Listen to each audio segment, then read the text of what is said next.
Hey, what's up YouTube? Last week we worked on getting our crank installed to the block and getting everything torqued down. This week we're going to be looking at getting our pistons and rods all put together.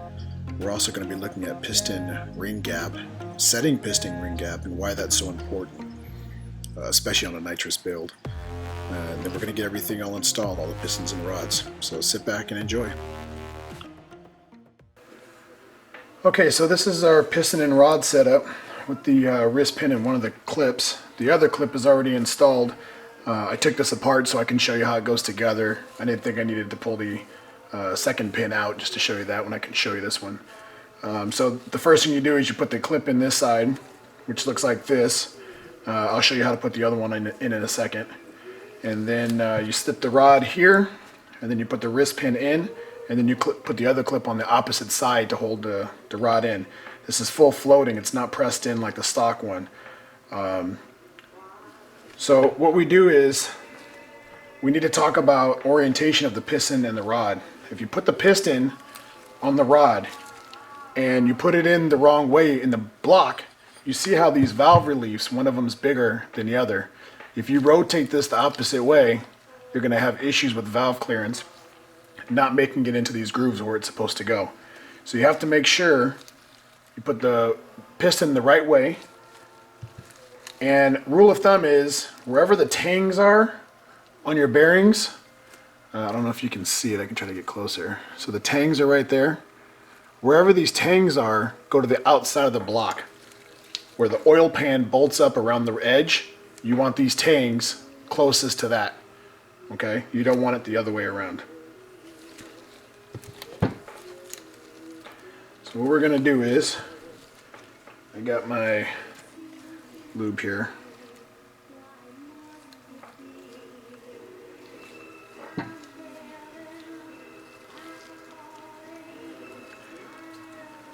You can use engine oil.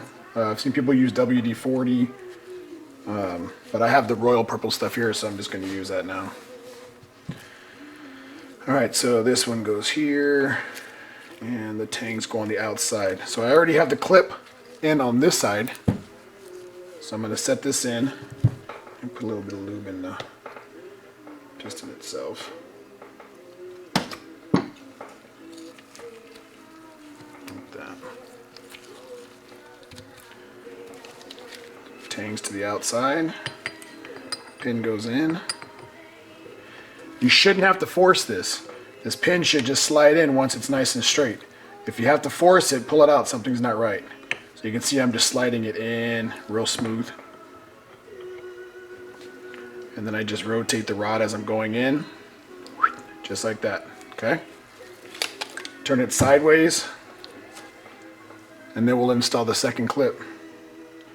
So you see there's a gap right here, a little entry hole right here. I like to put this edge of the ring right past that hole, just a little bit past that hole. So we'll stick this side in. Let me take the lube off my hands real quick.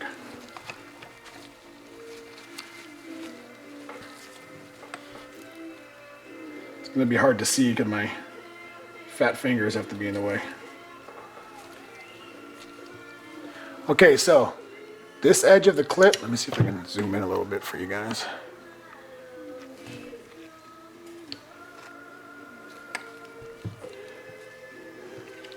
So this edge of the clip is inside, it's spun around, and it's outside over here. So you take a little pry tool, you can use a little screwdriver, a little pick, whatever works for you. I'll try to get down the screen. Push down, hold it with your finger, and watch your eyes. If this thing takes off, it'll take off and hit you right in the face. So then I just poke it right around like that. So what I do is I take a little flathead. Once it's all the way in, you can see it's past the lip. It's not catching, it's past the lip. So it's in the groove, it just needs to sit inside the locking tab groove area. I take my little flathead right here.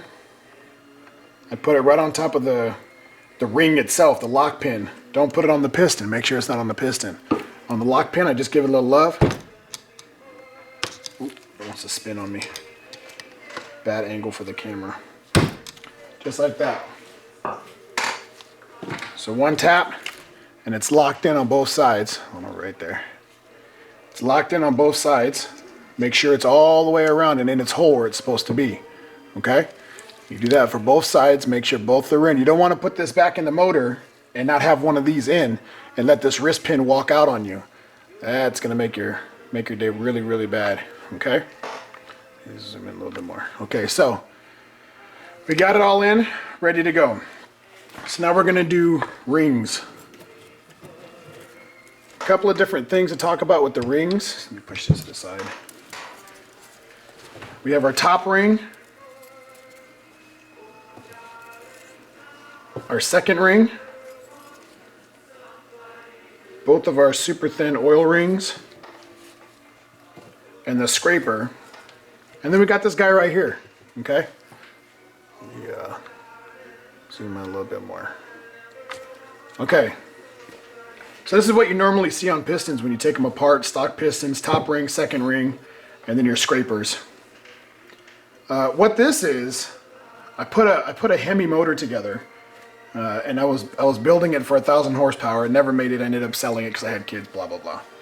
Anyway, when I did the stroker, I didn't put this little secret ring in. I didn't know what it was for, and I was young and I didn't call anybody and see what this ring was for. I just assumed it was what I knew, and this is what I knew. I didn't know anything about this one.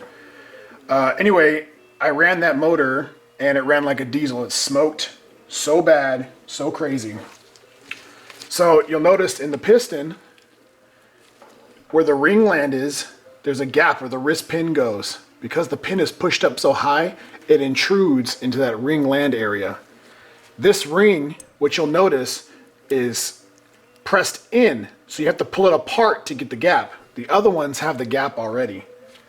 So this one goes on the bottom, get a little hair there, goes on the bottom of this oil scraper ringland and helps block this ringland that's open right here, okay?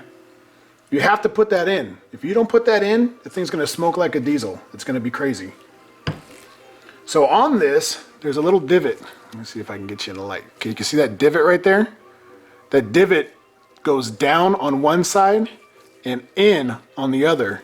You wanna make sure that divot is down and it sits in the ringland. So that divot has to sit in one of these ringlands. It doesn't matter which one. As long as it sits in one of those ringlands, it won't rotate on you later on, okay? So we'll go ahead and put those in. So I have my divot. I'm gonna put it as close as I can to that opening now. Stick it in.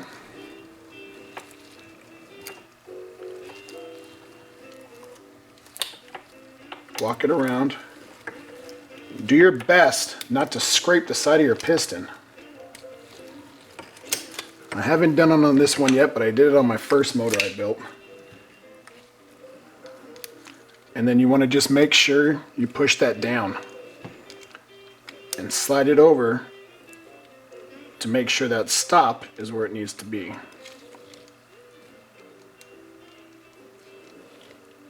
Okay, yeah, so you can see here, I hope you can see here, the divot is right there, right between the openings of one of the, where the wrist pin goes, the opening of where the wrist pin goes, okay? You want to keep that there. And you want to walk this around all the way down to the bottom. Otherwise your other oil scrapers won't fit. So you make sure it's all the way down. Doesn't matter where it sits as long as that divot is on one of these sides, okay? Next, we do the oil scrapers. So there's two rings for the oil scrapers. So I like to put the bottom one, oh, I'm sorry, I don't like to do that one. I like to put the scraper first. Man, this piece of hair will not leave me alone. I like to do the scraper first, and then I like to walk the bottom one down. Make sure it's on top of that, the ring that holds it open. Okay, so I have my gap here for one of them, and I have my other gap right here. You don't want the gaps next to each other, okay? You want to spread it out. So I just take this and slide it. So I'll do like here and then a 45 and then another 45 for the other one. These do not have tops and bottoms most of the time, not that I know of.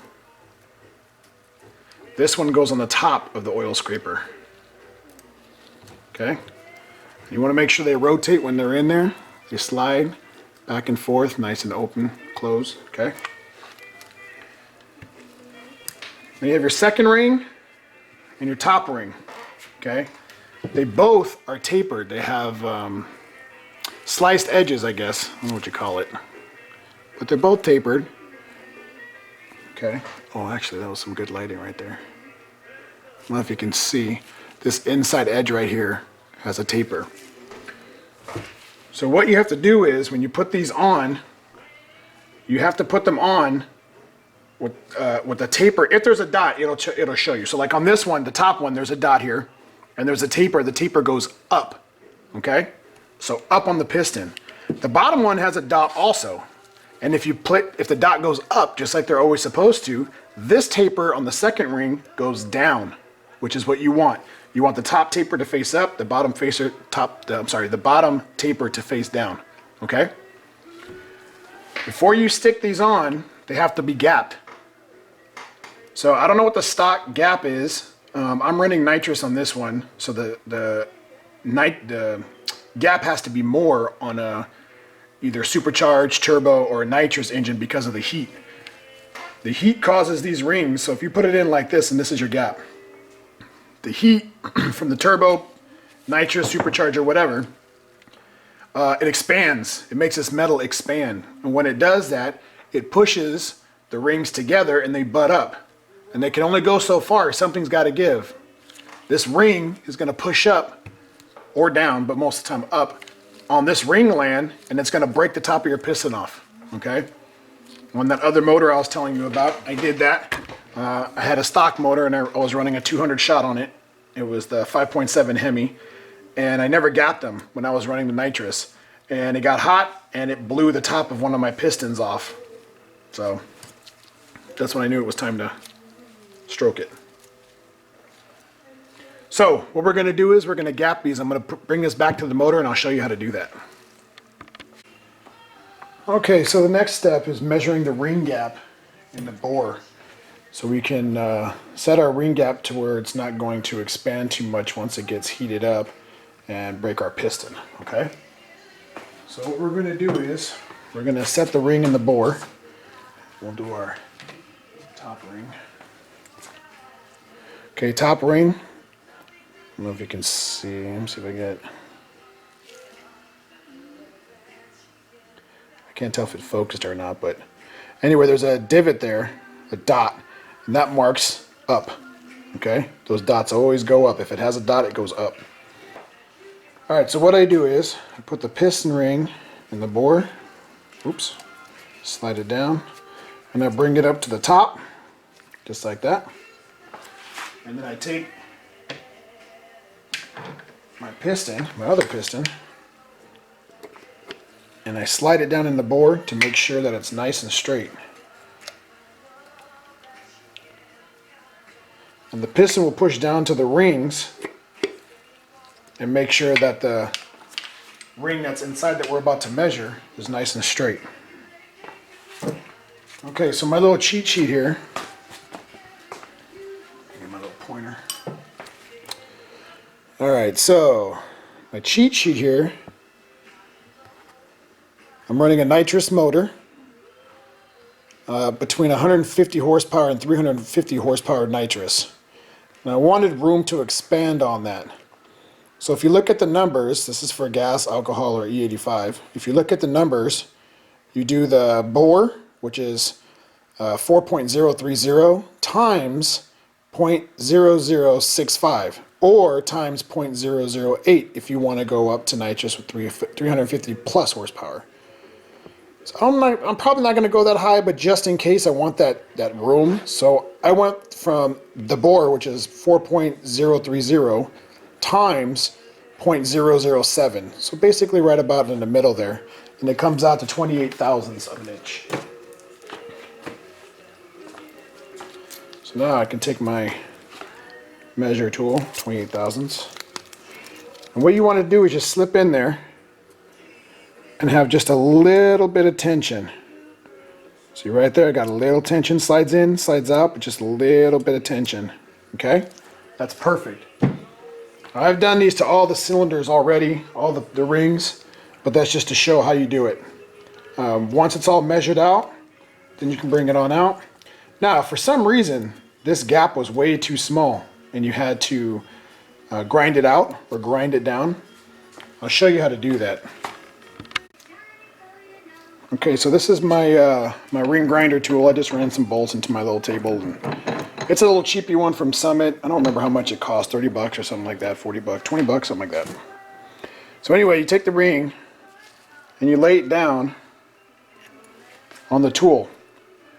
And when you grind it down, you want to grind it down where the wheel is going down on it. If you go the opposite way, it's going to want to lift up on the ring and kick it up and leave burrs all in it. So you hold it against the ring, the stop right here, and then you go down with it, just like that. Only do one side.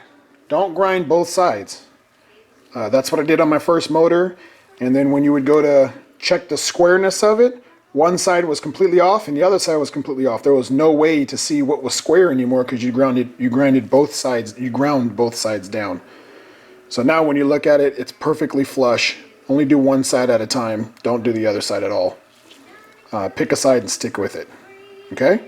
When you're done, you're going to leave burrs right here on the edges. Okay?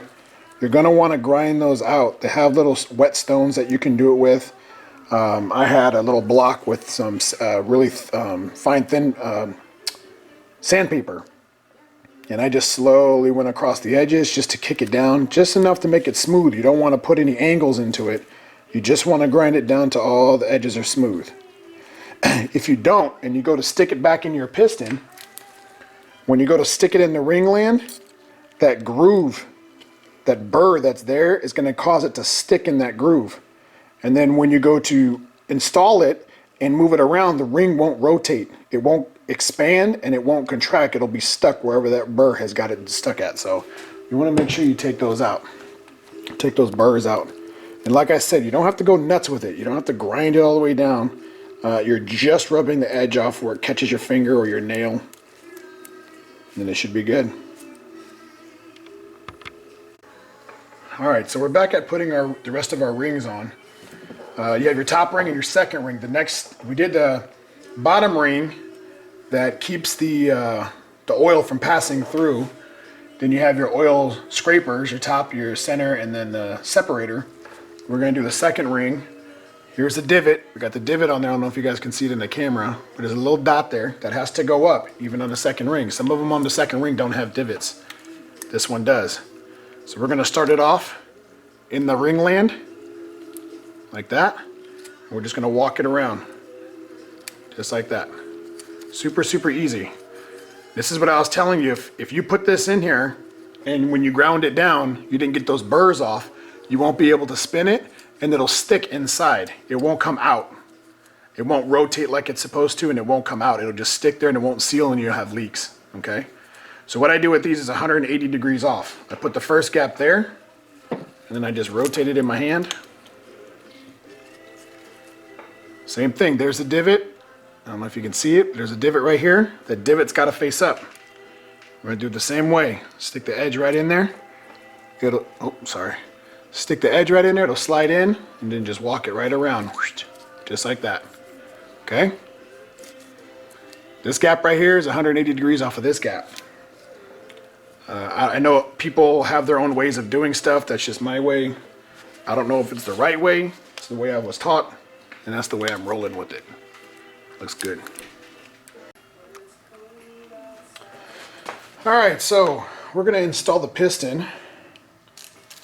What I like to do is rotate the crank until it's all the way at the bottom, which it is, and that gives me room to slide my piston down there. And then I just guide it from the bottom with my fingers, push it down from the top, and then seat it on the crank. So I bought this from Summit. It's a 4.030 inner diameter, and it's tapered. So you slip the piston in here, lube it up, slide the piston in, Put it on top and the piston slides right in, and as it goes down, the taper compresses the rings onto the piston and lets it slide right in the bore. This thing is amazing. They have different adjustable ones, universal ones that you can use. They all work fine. Well, most of them work fine. Some of them are junk.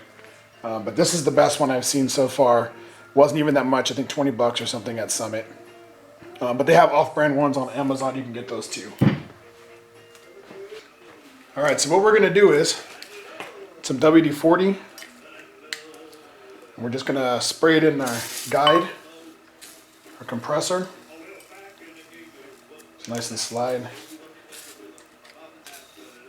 My drip pan is full. You gotta empty my drip pan of the used oil, and then won't make a mess. All right, so we have our piston. We're gonna do the same thing with the piston. We're gonna give it some good spray here. Make sure it slides in.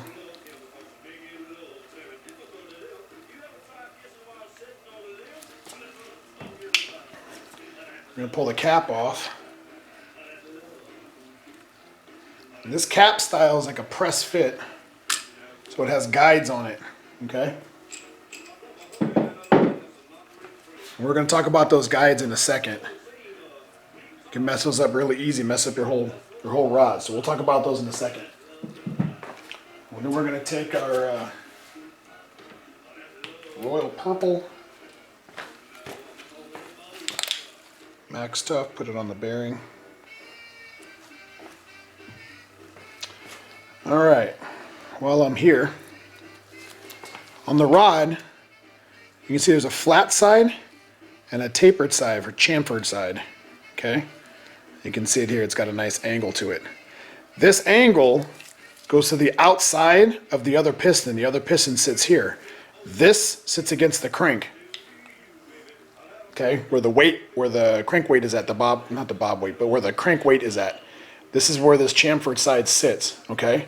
You don't want to put them together, the piston, one rod from the other piston to this rod like this, because you won't have that gap here for the side of the crank, and you'll damage it. It'll lock up, it won't rotate. So you want to make sure that this one goes in correctly. Take your guide, thick part on the bottom, so it's tapered. We'll slide it in.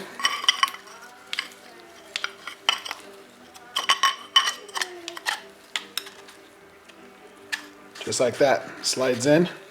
Make sure some of the skirt is sticking out of the bottom, like that, about halfway, a quarter of the way out.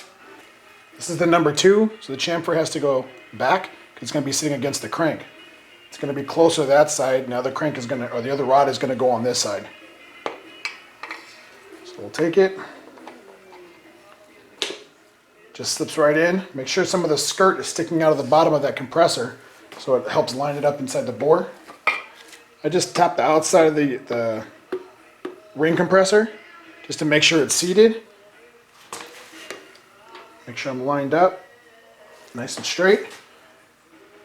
And then I just take it, tap it down in the board, just like that. Super, super easy. Awesome. Now what I do is I hold the bottom.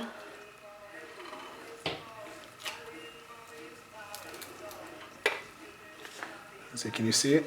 No, you can't see it. Okay, so now what I do is I push it down. At the same time, I reach in and I hold the bottom of the rod. You want to make sure that this rod is free. You don't want it to hit the side of this crank because it'll nick it up, okay? So while I'm holding it, I push down on the top of the piston and you can see it coming, sliding down. Just like that. Okay, so it's on the crank right now, perfectly seated.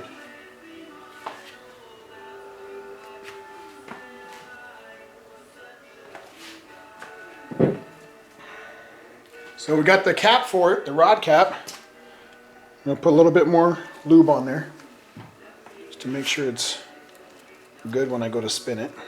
Okay. Same thing, this side has the chamfer, this side doesn't. Comes with the ARP bolts. Sure. Alright. take our rod cap, stick it on.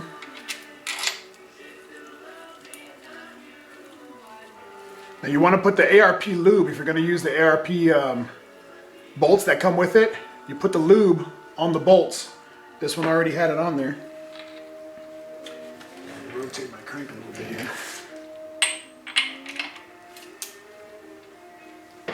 Like that.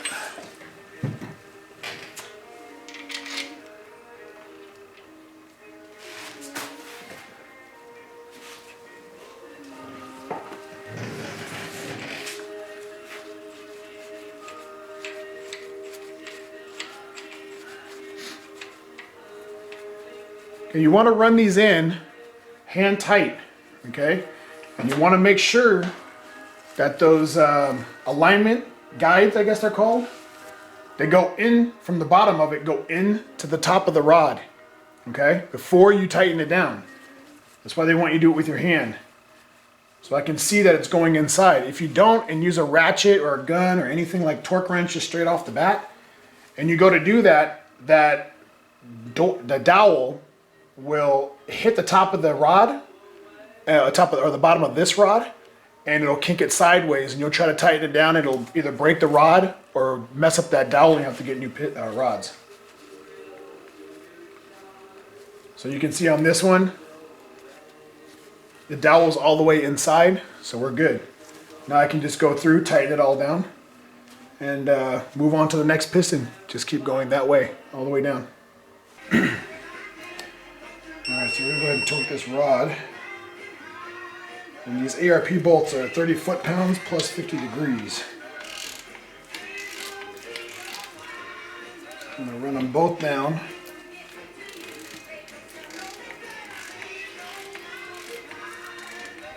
Let's see it flush.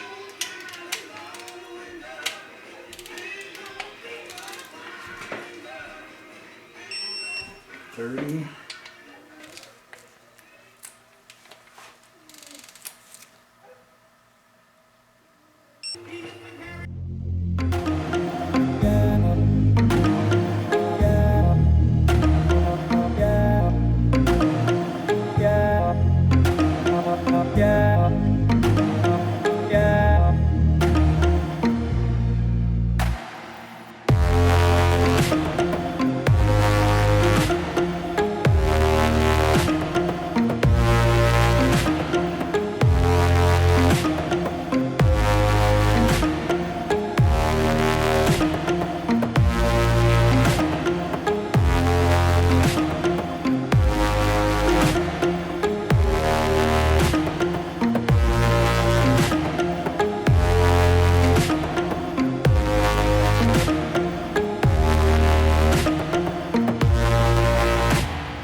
All the pistons are in. Another spin just to make sure everything slides nice and smooth. It does. It's good.